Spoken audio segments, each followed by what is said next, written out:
Hey everybody, Jay Schlansky here from the Fifth Trooper Network. I just want to take a moment to thank you for checking out this show. Did you know that over at thefifthtrooper.com we have tons of other content, including blogs, other podcasts, all kinds of stuff. In addition, if you want access to exclusive content, you can join us on patreon.com/thefifthtrooper and join at any level and you'll get access to exclusive blog articles, access to our private Discord, and much more. So please check us out, and thank you so much for all your support.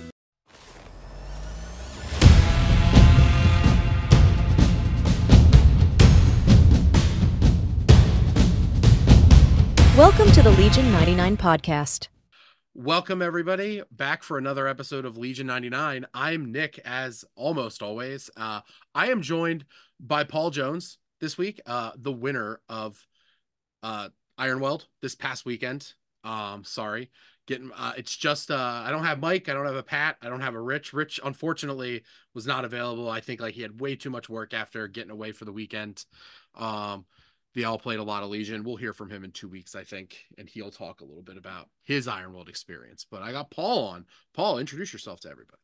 I'm Paul Jones. I'm from Vermont. We have a small group up here in Vermont. Been going to the Wicked Dicey tournaments, which is Ironweld and Everwinter, which is the winter tournament, obviously, for the last 2 years. And they're a lot of fun. So it was cool to win this one. I don't really do anything other than play. I did live stream a couple of Invader League games. I haven't got on and done any this year, but I'm hoping to do some once the Are you playing Blitz? I wasn't playing Blitz. I Okay. played Invader League last season and streamed, and I came to the conclusion that I like streaming online games more than I like playing them. That's fair. And so I want to stream more this year. Just the scheduling hasn't worked out for Blitz. But yeah. Those games probably go much faster too. Oh yeah. Yeah. It's like they're like, hey, want to jump in to stream a game? And I'm like, I look at the text and it's like game's over. Game's already over by the time I see it. And I'm like, oh, damn it. I got to play one game recently with one of my locals. It was fun. I want to try more. I got crushed. I was playing Dooku. I got crushed. I know you've had kind of the opposite experience. We're going to get into that. We do have some news. We got the official grand tournament announcement from AMG a couple days ago, last week, I think. So we have all of the GTs, or at least up to this point. They did, in previous years, they didn't release a full list. It was assumed, and then they would add them. I think when it was World Open qualifiers, I feel like PAX was added officially in September or October, a couple months before. But presumably this is a schedule. A lot of stores applied for them. I know that. I know of 3 in my area that applied for them because the respective TOs reached out to make sure we weren't trying to step on each other's toes for dates, and it didn't matter anyway because none of us were selected. I think only one store got it. In the US at least. Yeah. It's hard to tell with the other countries what they got, but it is a nice spread. There's quite a lot. There's a lot. The first list here is Canadian. There's a lot in Canada. And it's there's UK, there's a lot here, and then we're at US. So we'll just real quick, I'll go over what we got. Basically, it seems like for most of them, almost all of them, it's all 5 AMG game lines. So Legion, X-Wing, Armada, MCP, Marvel Crisis Protocol, if you don't know, and Shatterpoint. There's a few that aren't all of them, LSO does not have MCP, which I find surprising because LSO is the second biggest FLG event of the year, the next LVO.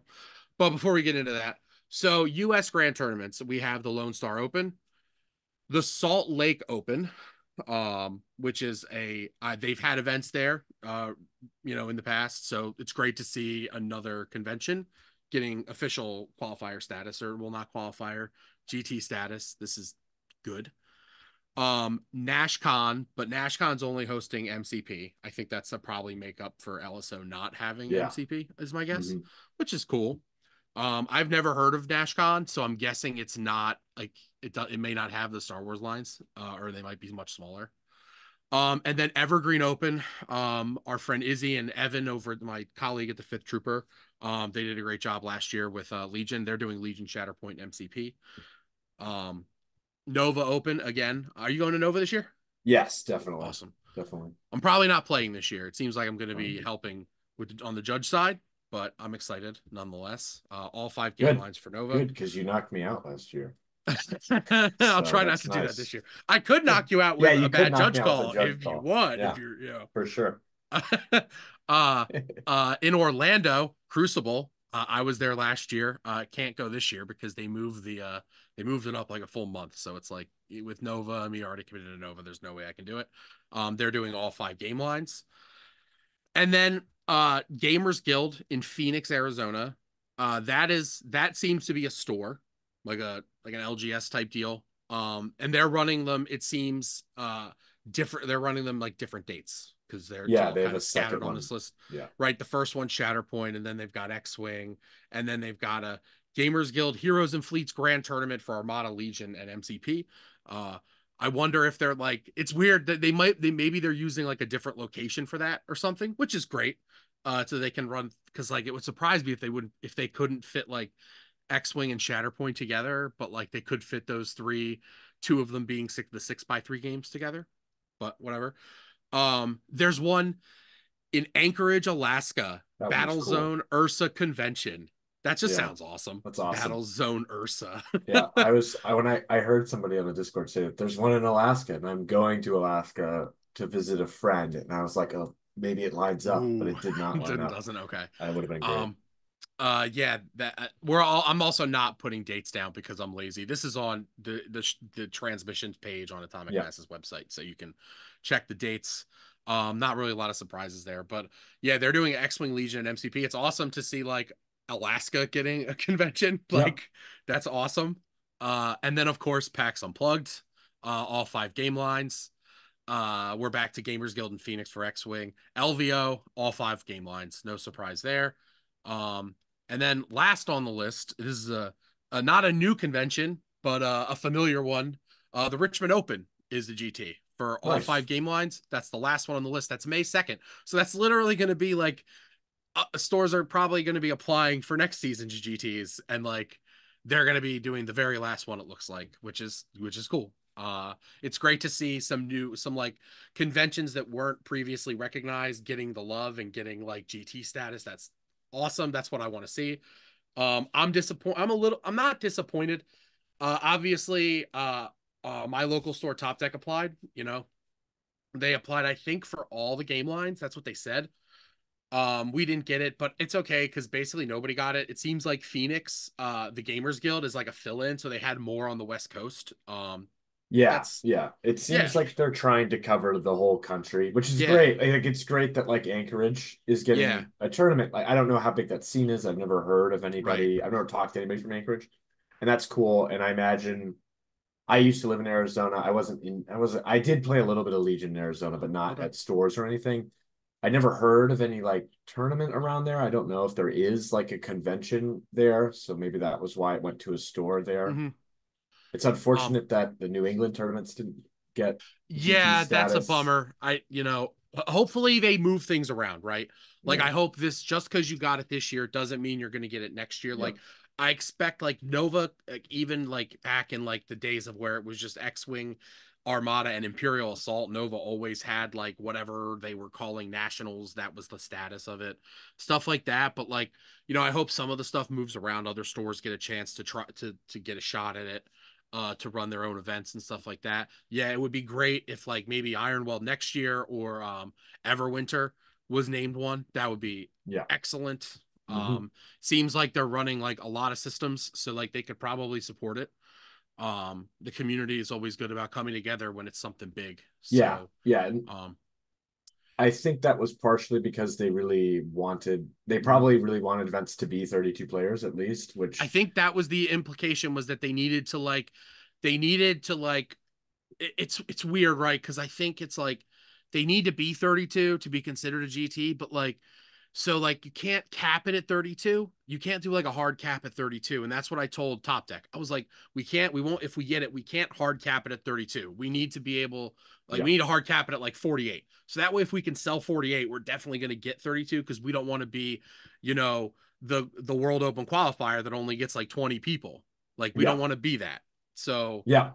And um, that's like for Ironweld and Everwinter, they're like 20, mid 20 tournaments. right. And we limited it at 26 this year. I think if like obviously this one wouldn't have been, but if Everwinter, if we knew it was going to be a GT, then we Mhm. could open 32 seats. But you are right that like capping at 32 Yeah.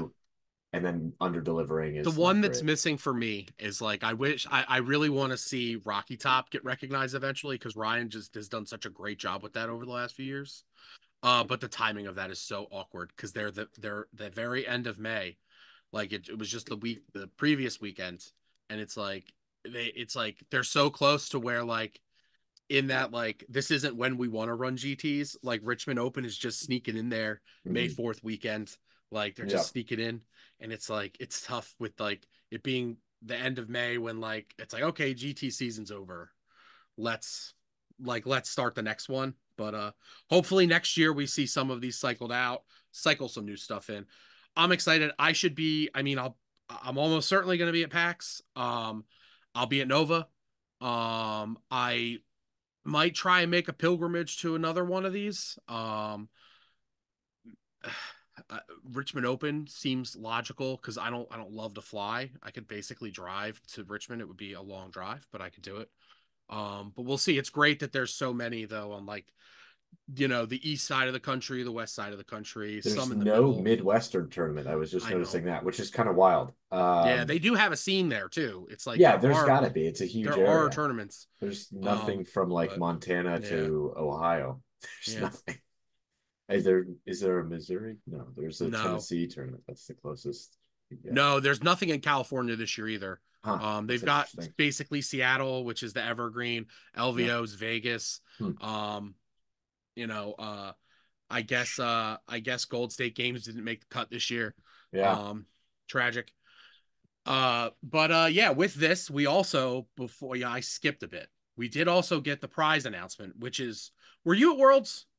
I was not. I didn't think so. So this is great for you Yeah. because there's a whole bunch of prizes that you don't have yet, I Yes. assume, Yep. unless you're like one of those guys who went on eBay and spent hundreds of dollars on some No. dice.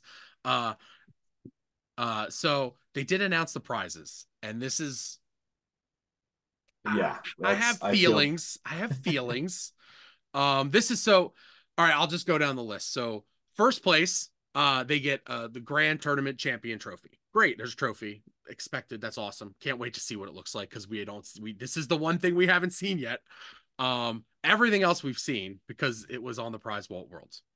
So top two is going to get the play area bumper mat, which is the little 3x3 with the art from the upcoming releases of the new Imperial and Rebel core units that are being released. I believe the Rebel units are core. They said I don't know about the Imperial one, but probably it's Stormtroopers. Top four gets an acrylic round counter. Most people didn't even see this on the prize wall because it was like kind of in the middle of the case, and and like I've everybody was focused on dice. and I've seen Everybody's focused on pictures of it dice. and I can't tell the difference. I'm It sure looks when you have it exactly in the your same as hand the you can core tell the set one. difference, but does Yeah, it? yeah, yeah. It looks. I did get to like the Andrea took it out of the case and showed us like I think on Sunday because she's like I don't think anybody's really gotten these. And it's like yeah, it's kind of like a last resort. Like if you were tired of getting dice, like you could get an acrylic round counter. It's great though. They'll be able to. We'll give these out. Top four also gets play it painted 2 art prints. The art prints were phenomenal. As a judge, we got to take home one. I got the Delta Squad one. It's basically the full art that's on the unicard. It's awesome. And play it painted, is that just like you bring a fully painted army? Or is that like best painted? I'm not sure. I guess they do have. Did they put the rules up for these? I'm I sure they think they did. did, and I think it's floating around LTC, but I'm My not. I would guess that it's just Yeah, it's playing with a painted army because it's right above the participation you're thing absolutely and right. it's I outside of assumed it the was part of the top. top four, so that's Yeah. actually really cool. Yeah. Because I like I know AMG is not super hard into like, hey, you have to paint everything. Like if you go to an FLG tournament, like you have to have everything. You have to have paint on everything. like they're standard. There really aren't exceptions. When I was TOing ACO, it's like I wasn't. If you didn't have some paint, I didn't care. Yeah. I wasn't gonna like police it. Um, and it's like most people coming for like playing Legion, they either came from 40K because they were 40K or Warhammer because they were tired of like the try hard scene, or they were coming from like the X-wing side of things, the more like they were, X-wing was their step into the doorway for minis, and then this is them kicking down the door with Legion. So like maybe they weren't, big painters yet. But participation, lying in wait foil, tactical strike foil, the Sith will rule foil, reckless diversion foil, hello there foil, employ foil. So I actually got a set of these for judging. So here's the reckless diversion. Yeah. It's nice. It's great. People, most people don't play all the armies, so like they'll have stuff to trade with other people later, like maybe trading with people for other system stuff. The great thing about the prize vault worlds was that you didn't have to get Legion stuff if you played other games. Like a lot of my locals on Sunday, they were like, all right, I'm going to get a bunch of MCP dice, start playing MCP. I'm going to get some Shatterpoint dice, right? Along with the foils, you also are going to get 2 promo white defense dice, 2 promo red attack dice, and 2 promo black attack dice. They are gorgeous, all of them. The red dice is our 3rd set of red attack dice. They are the prettiest though, for sure. But yeah, I mean, all in all, it's solid. I think it's solid pricing. I imagine some of these events will also probably have like outside pricing too, because they always do. There's always some like extra stuff, like we got these special tokens made for the event, whatever. But like for participation, it's pretty good. Like, and like, I mean, like the only complaint I have is that like if you were at Worlds, you have all these dice already. You probably have the foil cards you wanted. And then you got to make top 4 to get like the bumper or the counter, which is like, hey, you should get, there should be stuff gatekeeped by doing well at a tournament that's a GT. I agree with that. I definitely wish the prizing was unique. Though with the Asmodees getting screwed with all this debt, this is probably a huge factor in that. And I don't blame, this is, this stuff isn't like AMG is not always in charge of these decisions is my guess. And like, I'm sure that like they would want something unique for these events since it's a different type of event, but nonetheless, it's stuff. If you are going to a GT and you already have it all, you're going to be able to put it all on eBay and buy yourself a car. And I mean, like, yeah, from like I've been thinking about that a lot in terms of what's coming out for Legion right now, in terms of like it feels like there is like a business crunch that's associated with it. Because like a foil card, it's cool. And I think it's a nice promo because you're going to use it if you play that unit, which is a little different than a unit card. Oh yeah, I can't wait to put next time I play one of these characters to be able to just like flex my foil card. I haven't played any of these characters yet. It is also like the cheapest on the business level thing to make because it's not new art. Tell me about it. It's the same card with a coating on it. So right, yeah, like when I used to get like I've gotten a lot of cards printed over the years, like all art cards on official stuff for my events, and like there is an option to get like, hey, you're getting 500 of this card. You can spend an extra $20 to get these all foil stamped or however much it is. Yeah. And they don't have to commission new artwork. Right. They don't have to license new artwork. But it's cool. And it does feel bad for, I wasn't there, but for the Worlds players, because then that means that the Worlds. And if they went all in on Legion stuff and they play other systems and they went all in on the Legion stuff at the prize wall, like they're kind of like, if I'm playing a game at PAX, like I'm probably playing Shatterpoint or MCP because I already have all the Legion stuff, just so that I can like get that stuff. Which feels that Bad Batch full art that has, I think it has Adepticon stamped on it. So it says 20. I think it's got a 24 stamp on it. It doesn't have an Adepticon stamp, but the implication is that was only for Worlds. Yeah, so that's the thing.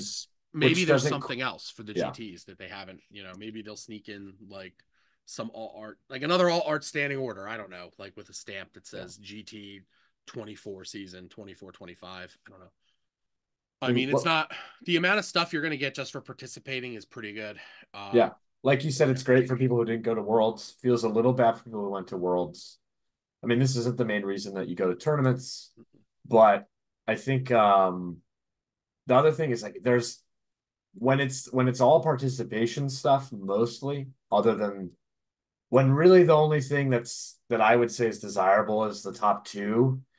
It's like if I go to two GTs and I'm gonna have duplicates of all of these cards. Like I have so many Pike full art cards and so Oh many man. Pathfinder full art cards. Oh man, yep.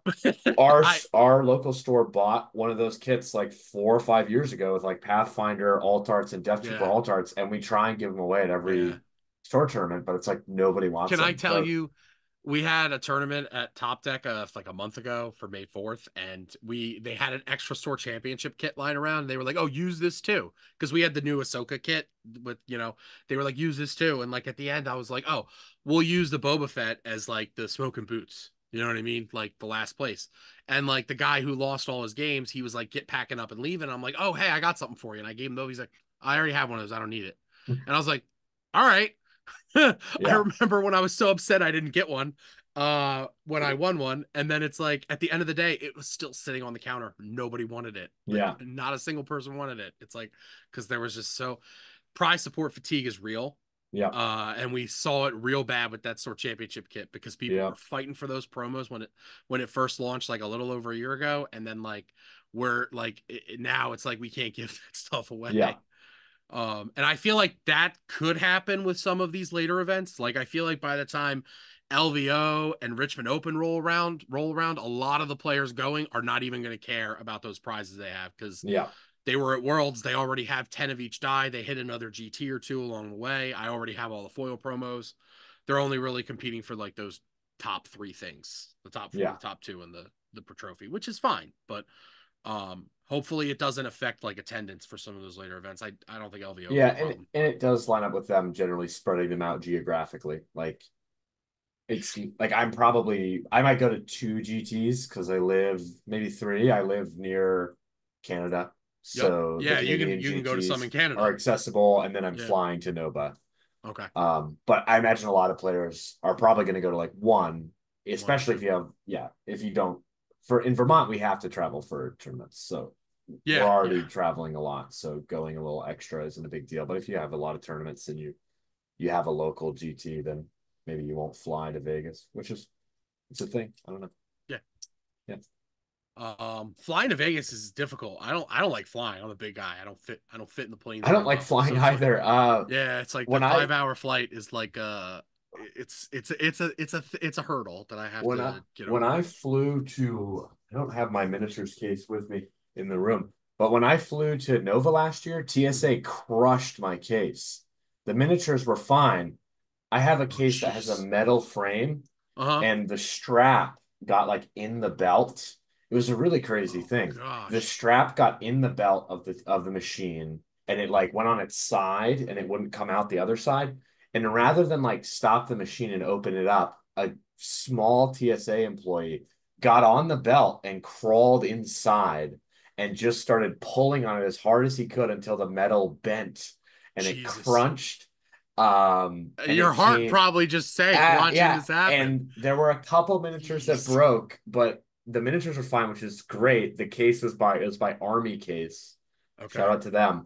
And that the guy who runs Army Case actually gave me, or not gave me, he basically gave me a replacement. I just had to pay for shipping. So That's awesome. that was great. But yeah, I don't like flying. I've No, yeah, never that's an experience. It was Yeah. when we were coming back from Crucible, me, Mike, and Dashes were all like going through security together, and they had these like Jordan gave them these like pieces of Beskar. They were like trophies, and like they both got stopped Yeah. because they were like wrapped up and stuff, and they didn't know what they were smuggling Yeah. Yeah. because it was like first they stop, the conveyor stops, and we're like, who is it? And then they're like, whose bag is this? It's Dashes. And then they're like, whose bag is this? It's Mike's. And I'm just like over here waiting for these guys, like, Yeah. all right. It's just the best car, guys. Calm down. It's not that serious. But so GTs, we have our official list. Notably, Gen Con's not listed as a GT, but I think that like Josh is the TO, and I think he's been saying that like the prize bowl will be there. Yeah, which there'll is be good. I'm something sure. Yeah, else. there's something. Gen Con's never been like a huge like tournament con anyway, like like Nova is. So we'll see if it's any different than what I'm guessing it won't be. But it'll probably be the same. Um, but yeah, GTs, that's happening. I don't think we've gotten any news. I'm really waiting for that Bad Batch preview. I'm Yes. really excited for that one. I know it's probably coming like any day now, next week or two, because I think they release in about a little over a month, which is exciting. Um, but no other real news. Just some tournaments. So let's talk about Ironweld a little bit. For sure. All right. Paul Jones, congratulations. He won 26 players. Representing the Maple Syrup Mandos. Yeah, we Um, went through a name change. We used to be VTG. That was like a I do remember that. placeholder. We went to Maple Syrup Mandos. We're not Canadian. We're Vermont. There's some confusion Vermont has good maple sometimes. syrup too, right? Yeah. Yeah. Yeah. We actually argued with the Canadians about that. Oh, Yeah. Yeah. contentious. Yeah. We recently started like our local group. We're the New Jersey Womp Rats. It's very exciting. I'll give you a sticker next time I see you. Great. Paul, I have you on because well, congratulations, of course. But you won with CIS, which is basically right now considered to be the bottom of the pile. Like they only really have EXD to work with in the competitive meta. Now, this isn't like a 120 player tournament, but it is much larger than like your standard local tournament of like 12 players. So it's like I saw you were playing CIS, and I know every time I've seen you at any other event, at Nova you were playing Dooku. Very similar list actually, if I'm Yeah, remembering I play a correctly. lot of Dooku. I was thinking about this before I came on, and I was looking at my game uplink, and I have on game uplink, I have played, I think this was, hold on, I'm logging in right now because one nice thing about game uplink is you can just see. I've played It's so 14 great. events on game uplink, and I have at least two tournaments that were run on other systems, and I've played Dooku at all but one of those. So I played him a lot over the last couple of years, which Yeah, is that's yeah. I love certainly, him. I love him. yeah, He's just so it's like if you can't like if it doesn't go your way, it doesn't go your way. And like he's a 200 point unit that you know that can just die. Like yes, he doesn't have a fancy yeah. deflect like the Republic force users do. He doesn't have a training slot for Into the Fray. His big he has Master of the Force too. It comes at a large cost. Yeah. Because he's 195 points right now, right? He's 185 He's because 185. he Okay. was 190 when But they Force Choke doubled the went up. price of Force Choke. They brought him down. They brought Yeah. him down by enough where effectively his price didn't change if you still brought Force Choke, Right. which seemed intentional. So I think he's 185 right now. Okay. It's funny that Yeah. I play him so much. I actually don't know his base cost. He's 185. Yep. Yeah. And you are running Force Choke on him, Force Push, Burst of Speed, which like The most I mean, expensive it's possible yeah, and loadout. aggressive Yep. tactics even. Yep. Yeah, I mean, Burst of Speed is very good. It's like those three force users, like the three slot force users. It's usually like it's always Force Push, right? It's oftentimes Burst of Speed, and then it's like if it's a dark side user like Dooku or Palp, well, not even Palp. If it's Dooku, it's probably Choke. If it's Commander Vader, it used to probably be Choke, but it's like there's Barrier too, and he's got Yeah. Master of the Force too. So being able to take two recover force powers is great. Um, so let's talk about how are you finding success with Dooku?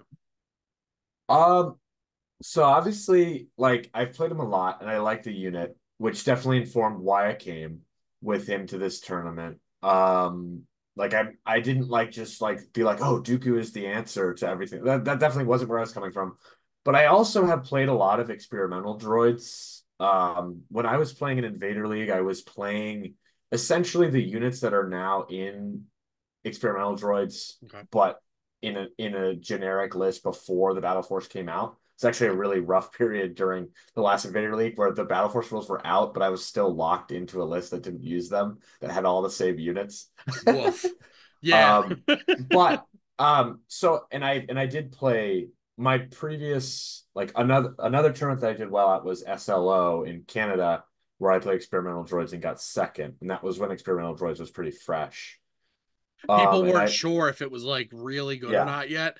It was weird. It came out and everybody focused on Wookiees because we finally have a Wookiee army to play, yeah, and that's what people wanted. And yeah, like we kind of looked at experimental droids like, this is weird. yeah. It's a This is a bunch of lot of bland words. stuff. It's not Yeah, it's like a lot of super appealing stuff. words. There's no characters. It's like, well, the tactical droids, but you know. Yeah. And I waffled pretty hard between those two lists because I was like, oh, Experimental Droids is the thing. And I've played it. And I knew that other people were bringing it because I know the players that are coming. Jesse, he got, I think, third or fourth at Worlds was coming. And I didn't know if he was going to bring Experimental or not, but he's a pretty good experimental player. Another and a couple other players I knew would bring it. And the reason that I did decide to go with Dooku is because um, he's a really disruptive unit. He really messes with your opponent's positioning and their order control. And I would just consider like they're sort of their flow.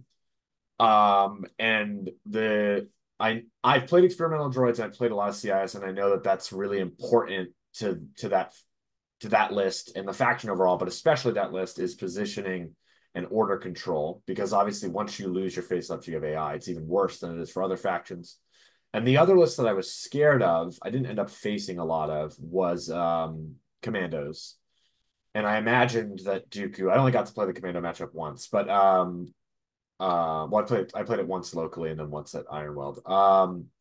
I imagine that Dooku is pretty disruptive to Commandos because he can move them around to get them off of their points. He can take away face-ups and get rid of fire supports. And obviously, he probably just one-shots them if he melees them. Yeah. And Yeah. I've had Yeah.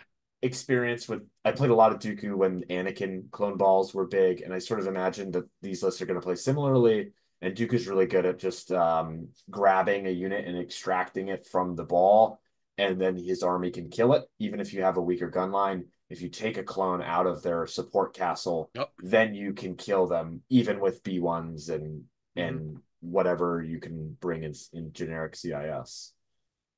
100%. Dooku for me, and since he came out, like, because I've been with the game for a long time, since he came out, he felt like this unit that like was very, very good until you figured out all his tricks and you just like understood all his tricks and you just didn't, you don't put a unit up there for him to move.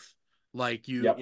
if you can get him in the open, he doesn't have a lot of support. The Magna Guards have really helped him, but like it's so expensive to just use them as like, Yeah. you know, to use them as like a guardian battery. And like I'm assuming you don't use them as a guardian battery because you don't even have protector on them. No, I didn't use them for Guardian very much at all this tournament. I think I procced it one or two times. I was really trying very hard to get him not to be shot at all. I had played him locally, and I had had a long string of games, not a long string. I had a string of games where I was trying to push it and let him get shot, and he was just dying. And it's like, even if I was in a winning position, losing Dooku is just so devastating that usually you would lose the game. Even if he's killed a lot of stuff, the list that is behind him because of the expense is really not very, it doesn't have a backbone. Right. So I was trying not to get him shot, and obviously I went for the comms jammer, which is the same points as protector. So I kind of spent those points on the comms jammer. And you're definitely right that if everybody knew Dooku's tricks, this would have been a very hard tournament. I probably wouldn't have made it very far. But at this point, he came out a long time ago. He's really unpopular. He was He's not at never, yeah. Worlds at all. There was He's no never single really Dooku. had, there was never a meta really, except for when he first came out, where like you So saw him anybody that's joined essentially since since COVID. Magna Guards kind of came out Yeah. and CIS got like, because I started playing when it was just Dooku B2s, B1s, and like the core set and that stuff, and you had to play him basically. Most people don't know his Because Droideka tricks. stunk so bad. And Droidekas were horrible; they were unplayable. So most people don't know his tricks, so they don't know how to hide from him. They're used to hiding from other Force users. That are more Um, straightforward. that are straightforward. They're like, I'm going to hit you at range 2, or if I burst of speed, I'm going to dive you at range 3. They know that Dooku doesn't have charge, so they don't really expect him to dive from range 3. Not a lot of people really understand the lightning on his 3-pip and how effective it can be. and it can be really hard with burst of speed now. That really added a lot to that maneuver. Yeah. And the other thing that I brought in this list to help against players that might be a little wise to what Dooku can do is the Geonosians with the scatter gun are very helpful in messing with the range bands, because your opponent might intentionally sit beyond range 3 of Dooku so you can't move lightning. Obviously, you could burst speed and hit them, but let's assume like in that thing. But if a Geonosian can hit them, then suddenly if they're sitting at range 3, then they're within range 3 and you can hit them. And like I had a game that I pretty much won because my opponent had hit his unit behind a line of sight blocker.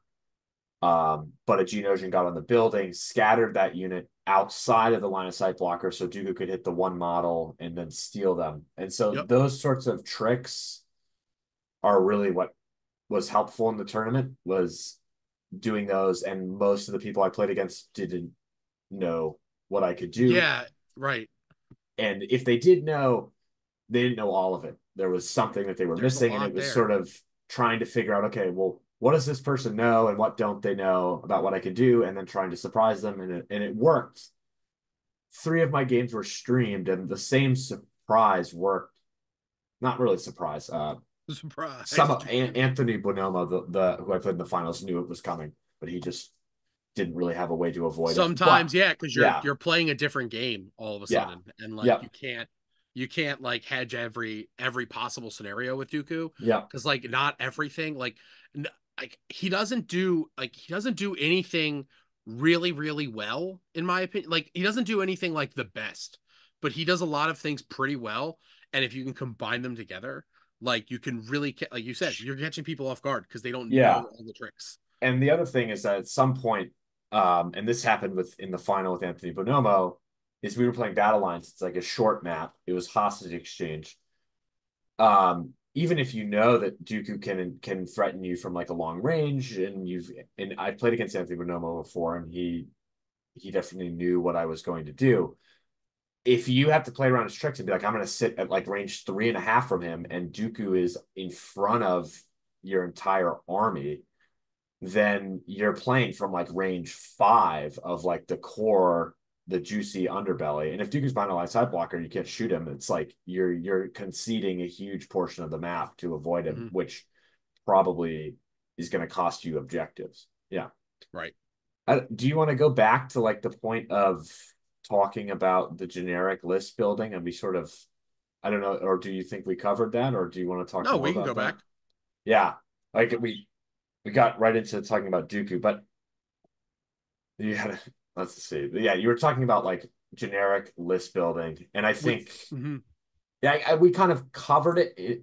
And I think if you're generic CIS list building right now, you really need anything that's not EXD, basically, right? Because Invasion Force is even Invasion Force too. You need to have something that's like tricky and it's going to catch people off guard, which a lot of times Rebels do better than us. Like Han. Rebels are really suffering because like all of their core are too expensive and they can't hang with what existed before, and now we have range troopers and clone commandos to deal with. So like you might as well not take heavies on any of your core because they're just gonna die. And so for me, like the CIS unit that's been tricky and has been effective has been Dooku. I think people who are dedicated could also look at CIS Maul and Cad Bane. That's always where I go. I was gonna say Cad too. I think it's like Dooku and Cad, it's like they both have tricks and they're both pretty good at them. But like Dooku has the red save and he's a force user and he has deflect. So like he has get out of jail cards. I don't want to say get out of jail free cards. But if you make a mistake with Cad, you just get punished. And then what do you have behind Cad? I used to play Dooku and Cad in the same list. That's what I played at Nova. And then sort of after playing that, I found that Cad Bane has a lot of really cool tricks, but he's a white save unit, and you just leave him out. You lose a 1-pip roll off against a clone unit, and Ahsoka? He just gets one against Ahsoka. I think that's what happened at Nova, right? I think like I think Ahsoka went really ham. She killed Cad. Yeah, we did. We had a roll off. Then she killed Cad, and then she did a bunch of damage to Dooku or killed Dooku or helped with that. But yeah. So like you lose that roll off, and it's like, well, he has all these tricks, but he's dead. Dooku, because he's red saves, he has dodge generating cards, he has aggressive tactics, so he can surge. he's probably not going to get one shot, and he has cunning. So Plus, he if has you cunning. Yep. absolutely need to, Mm. you can get out. He also has his 2-pip, which removes a face up, which against a lot of lists can sort of function as a pseudo 1-pip in like a dangerous scenario. Yeah. You take away the face up on the units that's threatening him. If they don't have good order control, then they have like a 1 in 10 chance of pulling that unit. And usually with a CIS list, if you build it correctly, you have like a guaranteed or like a 90% chance of pulling Dooku when you want him. Yeah. I see you are taking the Sith rule, which is I think like I don't want to say it's an underrated card because nobody's playing Dooku, but like it's a card that gives Dooku a dodge. And a name. Right. The aim's good too. But like I looked at it like when it came out and I'm like, Dooku gets a dodge. Even though it counts as a 3-pip when you're playing it, he still has cunning. So cunning Yeah. 3-pip, it's okay. Like if you know your opponent's like not playing a 1-pip and they may not play a 2-pip, it's still good. You can get priority.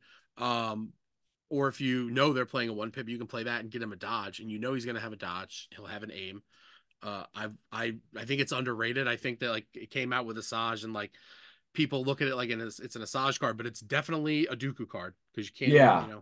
Yeah. And I brought that card because with the deflect change, it's funny that with the deflect changes, I'm bringing another card that generates a dodge. But with the deflect changes, it's really not worth it for Dooku to take dodge actions very rarely. Is only if he If was you're taking, engaged with too many units that he couldn't get out. sure, But that's if really you're the only. Yeah. if you're Go taking ahead. a dodge action and you're not engaged with Dooku, like it's probably because like you're hiding behind a wall somewhere or you Yeah, messed or up, like and maybe it's you're like, contesting a key yeah, position or something, but yeah, it's really not very good. And so mhm, that means that he needs more defensive help. And so this card, I brought it, and it's sort of like I'm in a situation where Dooku is engaged. I like where he is. I don't need to go first with him. I'm just going to give him a dodge, an aim, and a surge, and he's just going to sit where he is. Usually, I play that card when he is already in melee with a unit. Um, or I'm playing it in sort of the late game when I don't want to go first. But I'm pretty confident my opponent's going to play a 2 or a 1-pip. But I don't want to go first, and so I drop that because he is still cunning. And sometimes you can get into like scenarios where like I actually don't want to go first, but I but need to play the card that is yeah, cunning, and then your opponent matches you, and you end up going first. So that's a nice card if you want to like stall, if you want to go last with him in the late game. And the decision was basically that or Orbital Strike. Um, and Orbital Strike on a generic T series is not not likely to good. do any damage, and it's really not very likely to even kill like a strike team or something. So Mm-hmm. it's on the super tax it is. It might pick up like a white safe strike team. Not that anybody's really playing them anymore, It but needs like the T series when it plays it, it needs to have like an aim and a it surge. needs to stand still and like Yeah. surge. I mean, you Mm-hmm. have aggressive tactics maybe, but Right. Yeah. it's I was like an aim and a dodge on my 230-point unit, or like Mm-hmm.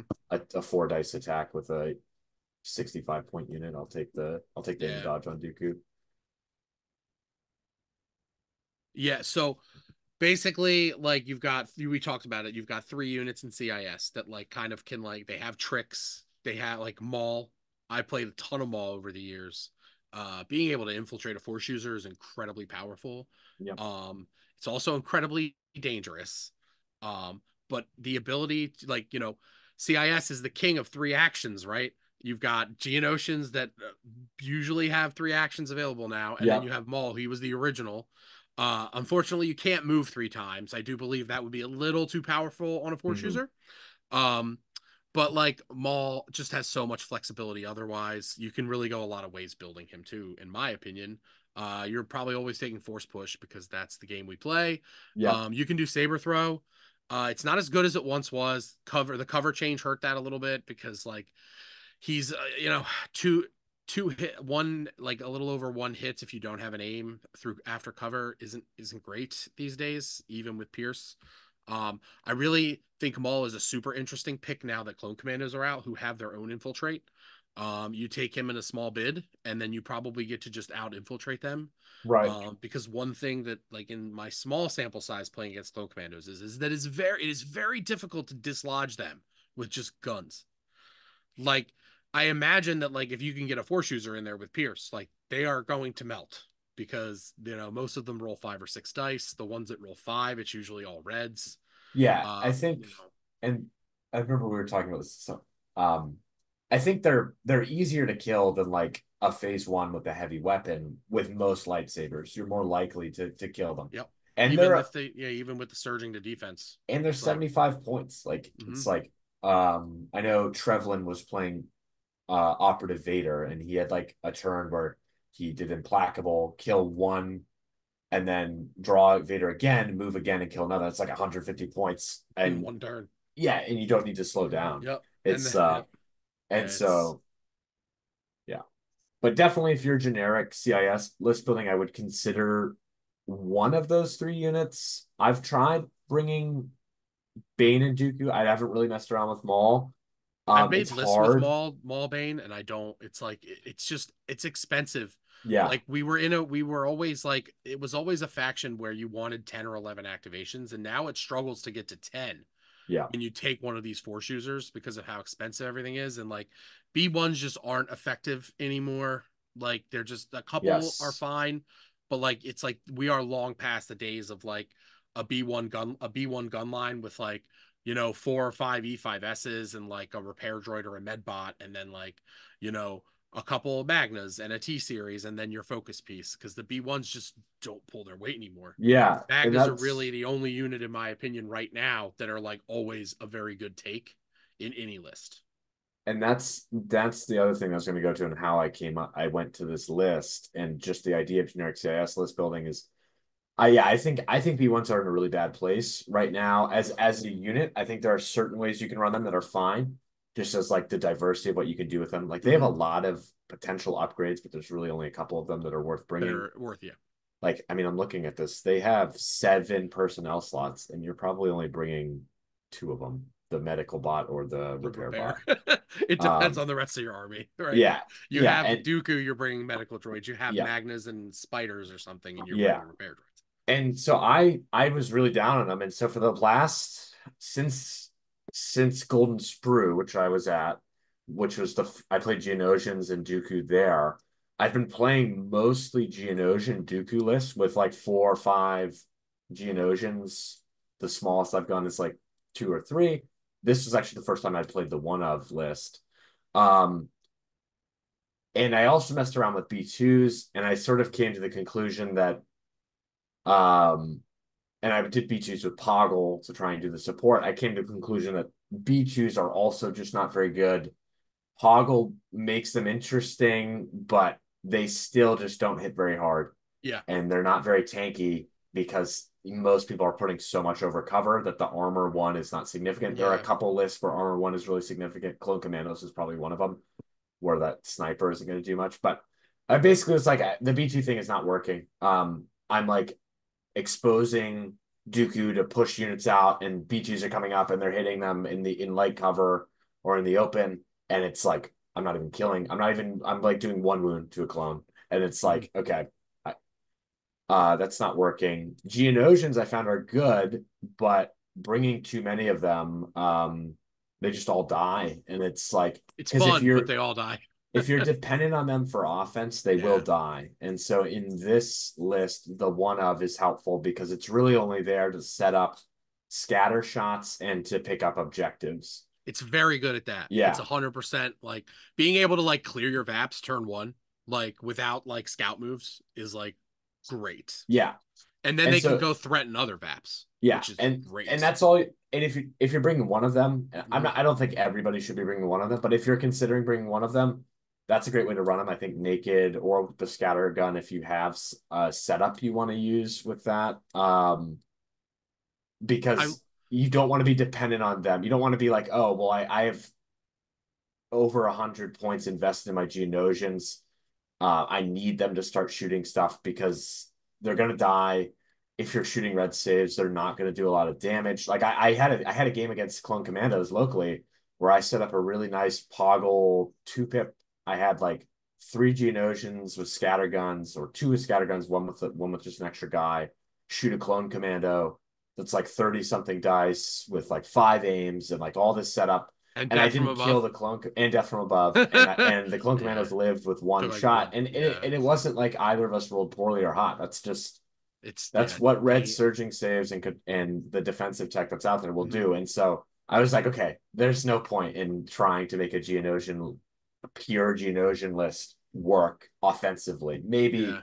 you can objective skew it, but there just aren't enough objectives that they're Right. All dominant on. hmm And like, yeah, they just die so quickly. If you get on an open board, they're just like Yeah. they're terrible. Yep. They're fun. It's a lot of fun. Like Yes. that Blitz game I talked about, I played. I had 6 Geonosians, Poggle, Dooku, and a Magna, and it was fun. And it was like we were playing Vaps, and I immediately lost a Geonosian turn 1 from range Yeah. troopers. It was just And like, it's a lot of points. yeah. So I was like, oh, okay, this is what we're doing. We're just gonna charge his Yeah. Vaps and hope we don't get tabled. But I think I conceded in the middle of round 4 because all I had left was like Yeah. Poggle, and then two warriors on like 2 or 3 wounds each, and it was very clear I was gonna get tabled. I was like, we don't have to do this anymore. You win. But like to be clear, all of the Vaps were like mine. Like I had 8 points of Vaps, but it wouldn't Yeah. matter because like Dooku was dead, the Magna was dead, and like I wasn't gonna be able to run Geonosians away at that point. It was like it was Yeah. done. But it's Yeah. like it's fun. Bring it to local night, and it's like it's tough to say that. I was so excited for Geonosians, and like everybody was terrified because like they get a free jump move and they can move 2 other times. That's insane. But like when they, when their guns don't surge and they have to be at range 2 to shoot anything to be effective, Yeah. and they don't have any defensive tech, and they're 5 wounds, they're just gonna die. Yeah. Like They're just going to they're just die. gonna die, and And that's the so, facts. yeah, after going through that sort of same experience that you went through of Mhm. like, they're really fun. I like them a Mhm. lot, but I just can't bring more. Like, and so I was like, Yeah, I'm going to bring one of them because I like the scattergun setup. I was like, it's okay, neat. I It's a neat have to idea. bring B1s. And I think, like we kind of already went over, I think for generic list building, and this is also true for EXD, there's only 2 ways to really run them, and that's going to be with the E5S, and or you can combine them if you want, with a medical droid or a PK droid, depending on what your list Mhm. has. The more fleshy bits you have, the more like you run EV, the more Magnas Yep. or B2s, the more that the PK is going to be useful. Yeah. And I know that EXD players are like moving to the Rocket. I don't think the Rocket is generic CIS does have the more impact options, so you should probably look somewhere else. The E5S is close to as good as the Rocket. It's not as consistent, but its average is, it's like mathematical average is about the Mhm. same. And when you play these guys in a game, you really should only be playing range 4. And in most of my games, I was trying to hide them behind a line of sight blocker, so only 2, maybe 3 of them were visible, which makes shooting back at them really discouraging because a lot of lists, like range troopers, a lot of lists are rolling big buckets of range 4 that didn't exist when B1s were kind of at their peak. Yeah. So now you do have to really be cognizant of hiding those models, just to make it so somebody like if somebody only sees 2B1s, they might just double move rather than move shoot you. Yeah. Because it's like it's going to take me 4 rounds Three, or two, whatever. probably 3 shots to kill them. Yeah. And And at any time I could just hide behind the wall and Yep. you wouldn't get that kill. And so I think that's the way to play the E5S squads. The medical droids are similar, like just keep them hidden. I sort of have come to like be like at some point the medical droids are just going to suicide charge to land that heal on a Black Sun or on Dooku, and hopefully my opponent uses a couple actions shooting them. Yeah. If you have Dooku in the list, and you've maneuvered one of your opponent's units out of position, tying that unit up with a medical droid, and then that medical droid will also be near Dooku is really useful because then that unit is now occupied and can't run away from you. You can sort of leave it where it is. It's going to take them a long time to punch a B1 to death, and that medical droid is in a position where it can actually heal Dooku without getting shot. That's like the optimal setup that I was able to do against the experimental droids list I was playing against because of their AI was going off and they couldn't run away from me. So yeah, that was good. And then the last core unit I have is Black Sun Enforcers, which I don't really think of as a core unit. I guess they are an They're option. basically a special forces unit. Yeah, Yeah. and they're really good. They're way better than B2s, way more consistent, hit way harder. They're tankier in most And they're situations. almost the same points. Yeah, It's like a T series B2 with the Hob. yeah. It's like very close. I brought the scatter gun and impact grenades. In hindsight, I don't think that that was like the best loadout. I didn't end up in a lot of situations where the magdet wouldn't have been better and cheaper. There was my third game, no, my fourth game was the only game that the scatter gun was really key because my opponent pushed up Kalani near my hostage Black Sun squad, and I was able to like two-shot him with the scatter gun because of the cunning one pip. So there was Yeah. no way he could dodge it or repair him at all because it was just the last first. But all the other games, the Magdet would have done even better and been cheaper. Um, Sure.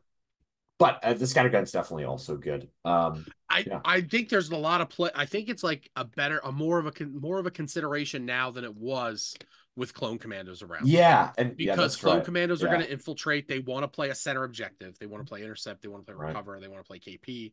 Things. It's not bad to have to throw 12 dice with Pierce too at Yeah, something that yeah, doesn't have any Pierce mitigation. Like that's the one thing about commandos, right? Is that they have the shield. They have the Katarn armor. You're gonna have heals. You might have a Jedi with Force Barrier, and or Guardian, or Exemplar, or Yoda, but like they can't do anything about Pierce. Like yeah.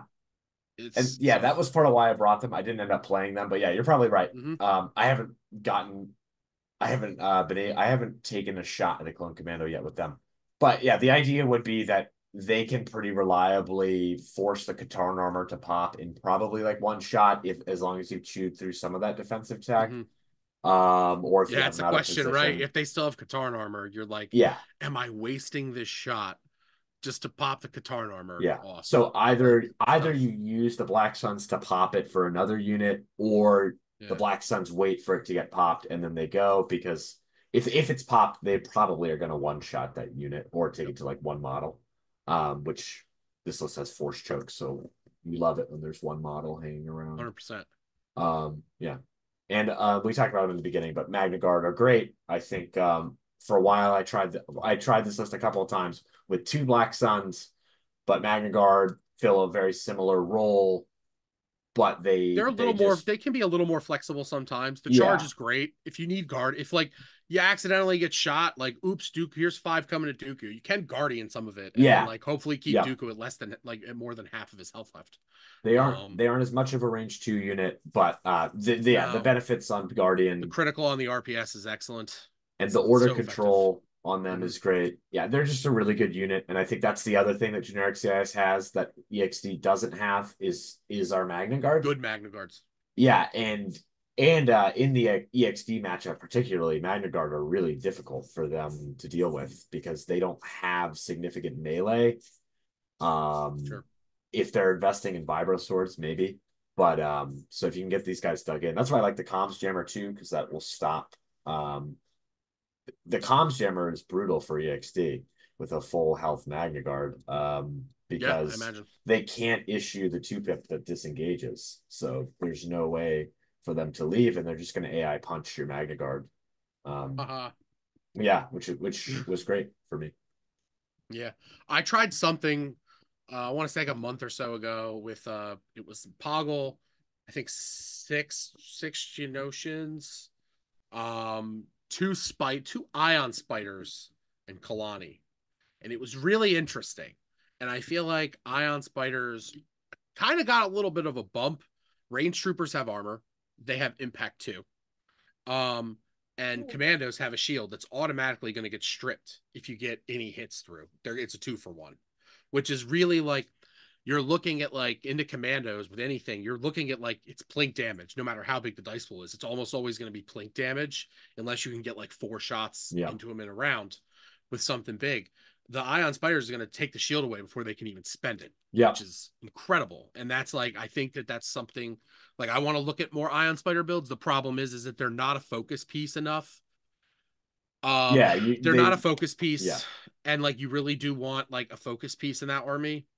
Um, the problem is like for the ion spiders to work, you really also need a super tactical droid. Like I don't think there's any real way around it because you really like Poggle can probably make do because he does have override, but you really want them to be able to like you really want to give them extra aims so that they can take advantage of the precise and just sit them at long range and just keep recover shooting with multiple aims. So I don't know if there's something there or not. Yeah, I tried something similar. I tried it once before. I was like, I just haven't refined this enough, and I wanted to practice for Ironweld a little bit. Yeah, I think that's another option is looking at Ion because then you could set up easier shots for your other units, even if you're not actually landing damage with the initial Ion shot. And obviously, then that unit also works great into EXD. So yeah, for a that's similar another reason. They have interesting thing that we have that's unique to us. It's not in Separatist Invasion form. Right, I like say us. yeah. I mean the generic CIS. Yeah, the generic CIS players. I don't play a lot of battle forces.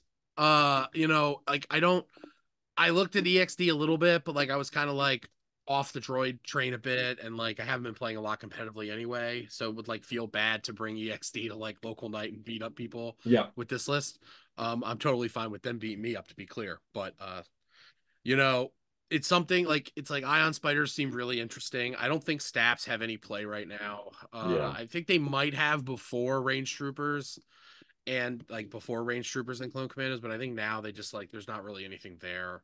Unfortunately, droidicas are still the odd duck in the faction. yeah, They just feel like it's the like mobile cover is neat, and like you know being like a mobile line of sight blocker a little bit is super neat, but yeah. I'm definitely like still too I'm expensive to do interested that. in looking more at Droidicas. Yeah, like you said, Staps. I just Mhm. like they're so fragile, Yeah. and with the bidding changes, really hard to get them in. Droidicas, I'm gonna look at them. I'm gonna try them a couple times because it's been a long time since I've really put them on the table. But yeah, I don't see the mobile line of sight blocking being enough on an otherwise pretty offensively weak unit, and their Mhm. defense is nice for one shot, but Mhm. once they get shot a second time, they're pretty much just like a rebel trooper unit or something. They're gonna go down pretty quick. Yep. Agreed. Um, well, yeah, anything else? I mean, I feel like it was a great discussion. Yeah. I enjoyed this a lot. I appreciate you coming on. Congratulations for your win at Ironweld. Where are people going to see you next? Um, I'm thinking that Nova, I think, is Nova? going to be the next tournament that I'll be at. So that'll be fun. Yeah, for sure. Probably Can't see wait. you there if you're Yeah. judging. I will be Um, there. I think I'm judging. The GT rules specify that there must be one judge for every 16 players. all So right. yeah, I will be there. I'll be bringing my tables. I will be judging, helping Hob in any capacity he needs. He's always there to help me. He needs So it. oh yeah. For sure. He just had a baby too. Oh So wow. there's that. Nice. Yeah. Congratulations, Hob. But yeah, I'll be at Nova. I'll see you at Nova. Yep. And I may jet up to some of the Canadian store champs. I encourage anybody that lives, I don't know if there's people in upstate New York or northern New Hampshire or something. If you live in the area around Montreal, um, they have really good tournaments. For me, it's a short drive. Eric, who does the organizing there, is great. So I would encourage people to go out to those ones. And then in the fall, they'll have the Saint Laurent Open up there, which will be like a 60-person tournament that they're doing again. is that a GT? It probably, I assume it is. Let's see. Star Wars Legion. St. Lawrence Open. Yep. Yep. So I'll probably be there, which will be after Nova, I believe. But October. Yep. yeah. So yeah, that's the sort of the area I operate in. And yeah, I'm trying, and yeah, probably maybe a couple of store champs in the New England area too. All right. Well, again, congratulations. Awesome having you on. Yeah, And we'll talk to everybody in about 2 weeks. See you later. cool. Thank you, Nick.